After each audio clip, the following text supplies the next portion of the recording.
As I was saying before the battery of my camera ran out, is that the whole chassis was attached to the back of the cabinet by these two pins which go into a safety connector, and this, I guess, ground wire which was attached to the back, which is metal, by the way, of the radio. So once I undid this ground wire and I unplugged it from the safety jack, I could simply slit it out. Now, taking a closer look at the inside of the radio shows me that, as I said before, one of the wires of the speaker was loose. Whether it is the solder that gave out, or the wire that broke, or because it simply was never wired properly, I don't know. Now, according to the schematic of the radio, there are a few electrolytics in this radio, and namely 3 electrolytics, 2 of 40 microfarads and 1 of 30, and all 3 of them are inside this one can. So that will probably need replacing. Also, the chassis is dirty. There's all sorts of dust on it, the usual crud, but aside from that, I don't see any damage, any obvious damage to the radio. I don't immediately see any parts that have been replaced, although I see a number which has been written on top of the electrolytic.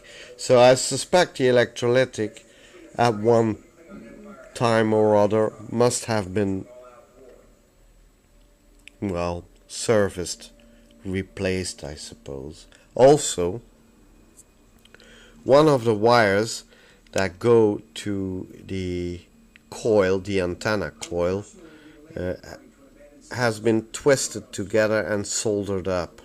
I don't know why they did that, but in my opinion, that has been done because somebody who opened this radio, or maybe wanted to service this radio, pulled a little bit too hard on the case and tore the wire apart, which he repaired by simply twisting and soldering the two parts together again. Not a very clean way of repairing it, but I guess it'll do.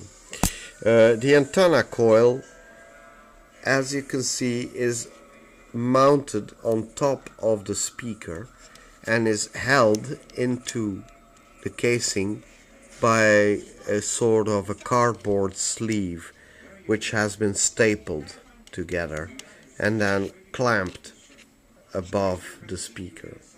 The speaker itself looks okay, but it is held in place by these metal tacks which you see here. In fact, one of the tacks is missing. I suppose the person who serviced the radio or opened it up tried to pull off one of the tacks, wasn't probably very successful, and then never bothered putting it back. So the speaker is attached by 3 more of these, and they will be a little bit of a pain to get off, but we'll see whether I need to do that, because if the speaker works satisfactorily, then I don't even need to unmount the speaker and it can stay where it is.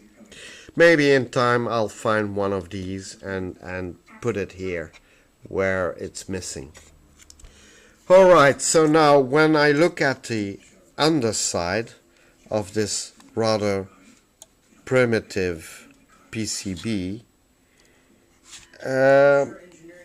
you can see that it's not very clean, and it's covered in a sort of a red lacquer, which I suppose they put on top to protect the PCB, but I'll need to clean it off because this lacquer is going to be a real pain. I can see that immediately. Also, you can see here in the upper right corner a small copyright notice which says copyright 1958, 1956. Difficult to see, but I guess it's 1956. So although this is not immediately an indication of the production date of this radio, it must have been built after 1956. Great. Also, there is a very weird little wire mounted here on the radio, and I have no clue what this wire is doing. It's a very peculiar wire, and I need to find out what its function is.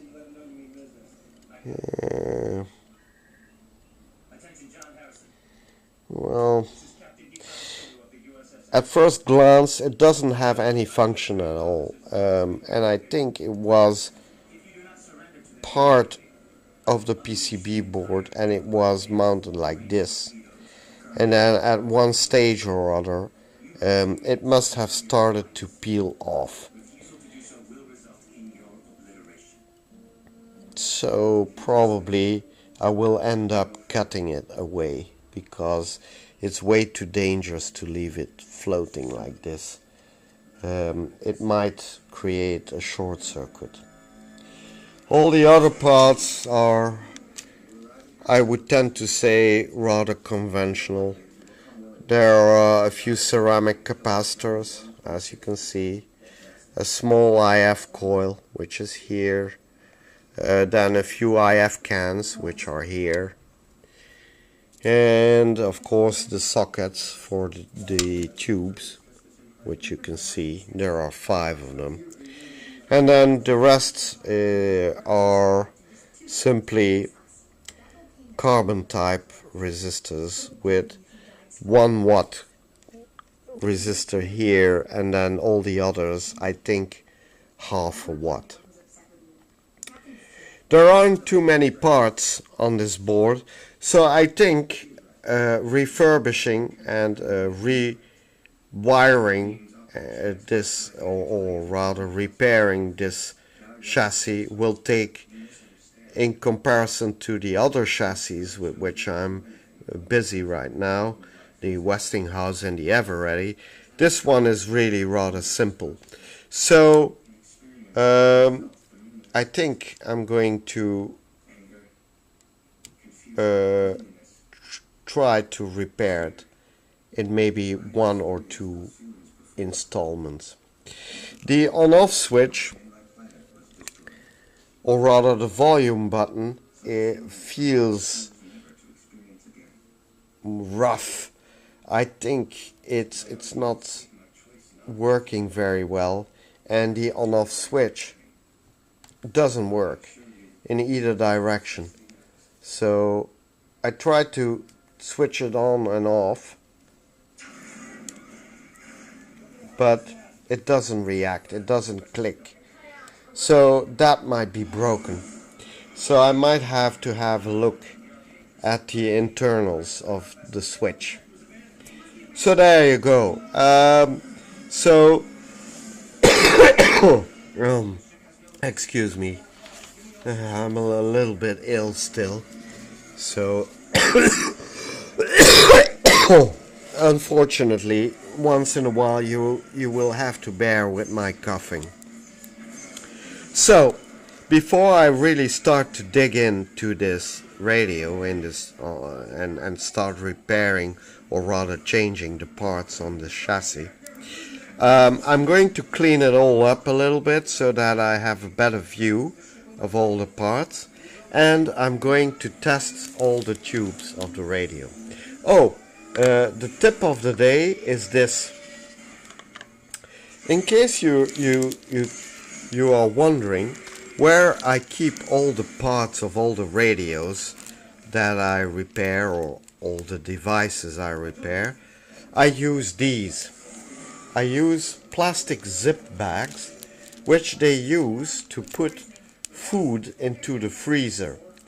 Now you can buy 25 of these for a little bit more than or less than $2.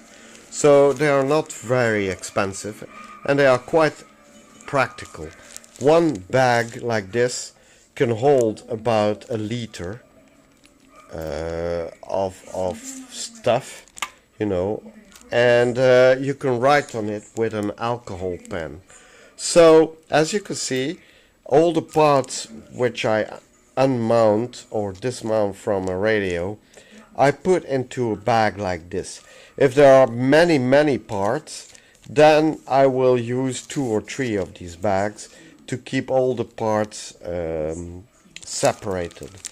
But in any case, so that's the trick I use to keep all the parts in one spot, so as not to lose any of them. So there you go. Give me a little time to clean this all up and to give a second diagnostic of the radio, and then we'll start digging right in. So hang in tight, stay tuned, and I'll be back quite soon with another update. Thank you. Bye bye.